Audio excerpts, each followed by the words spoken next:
All right, here I am on the South Court Street Railroad crossing in Lapeer, Michigan. Now, this is another one of these neat crossings owned by the C.N. Flint subdivision, and also if you look over there is the Lapeer Amtrak Station, where you can see the station over there and a few historical cabooses consisting of Grand Trunk Western and also Penn Central cabooses. But yeah, and I decided to tour this crossing right here because I thought it had some pretty neat stuff to show. And yeah, and also one of my buddies in the past also caught this in action, and that's pretty much what motivated me to come down here. So I guess with all that said, let's go ahead and get on with it. So for the first signal, this has a WRS can lever, and here's the emergency information and the dot number for this crossing, and the dot number is 284535H, and there appears to be anything, you know, around the mast other than that. But yeah, and then for the gate mechanism, this has a Siemens gate mechanism with the imprinted logo, which is newer gen, sitting on a SafeTran base. Now this most likely replaced like another gate mechanism, like a SafeTran gate mechanism in the past. And you can see up here, this has also Ricoh LED gate lights and a wing guard to protect it from winds, and also a Western Cold and Haze badge on the gate arm, which once again I think they manufacture as a separate piece. But yeah, and then for the mast lights, this has two pairs of SafeTran 12x24-inch dialight LEDs sitting on a SafeTran light bracket. Now, worth mentioning, back up until 2019, this crossing used to have WRS and L&W 8-inch lights, but sadly all of those have been replaced by what appears to be recycled LED lights from another crossing, because judging from the faded light heads. And also worth mentioning that these two signals run on a separate flasher relay from each other, just like the state road crossing. But yeah, and then for the overhead lights, this has two more pairs of SafeTran 12. Actually, this has two pairs of SafeTran 12x20-inch dialight LEDs sitting on another SafeTran light bracket, I believe. And then for the bell, this has a General Signals Type 1 electronic bell. Now, not a lot of these remain on the C&F Flit sub at all. Yeah, I decided to tour this crossing before they hopefully not change these bells out, because the GS Type 1s they're really neat bells, and hopefully they remain here for a while.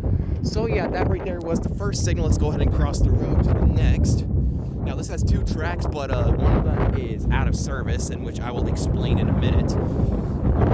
Once again, sorry for the wind. It's kind of powerful today. Actually, it's very powerful today. But yeah, here is the second signal, which is similar to the first. It has another WRS cantilever.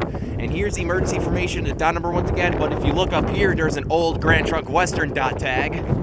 Jeez, it's so windy. But yeah. And then for the gate mechanism, once again, this has another Siemens gate mechanism with the imprinted logo sitting on a SafeTran base, most likely replacing like an older SafeTran gate mechanism in the past and whatnot. In this crossing, this gate also features some more Ricoh LED gate lights and a wing guard, as you can see. And then for the mast lights, this has two more pairs of SafeTran 12x24-inch dialight LEDs sitting on a SafeTran light bracket. And then for the overhead lights, this has two more pairs of SafeTran 12x20-inch dialight LEDs sitting on an L&W light bracket, to come to my belief. Oh no, that's a SafeTran light bracket. Yeah, I thought they would leave the L&W light bracket behind, but they left some pieces of it behind, like the L&W back bracket.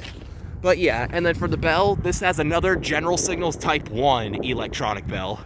Once again, pretty neat. Both of them sound pretty healthy from what I've seen in the video, although that was recorded in 2020, so they could have replaced the bells by now. But I heavily do believe that these two bells are the original General Signals Type 1s that remain here throughout.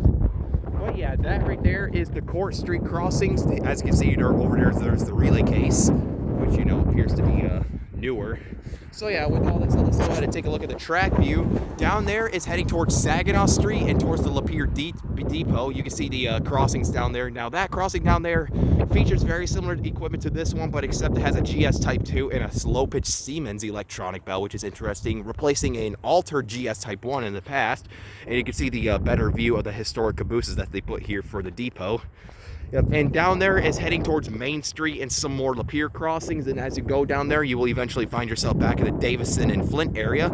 And right here, if you look at this abandoned second track, that right there used to be owned by the Lapeer Industrial Railroad. Yeah, the Lapeer Industrial Railroad used to run through here quite a lot. You can see the grain silos that they serve for and whatnot. And there's the locomotive somewhere around here that's sadly sitting and collecting rust and dirt. But yeah, for now, that has been completely defunct, but maybe they'll bring it back. I'm not too sure. It's not in terrible condition or anything, but I know for sure it's out of service.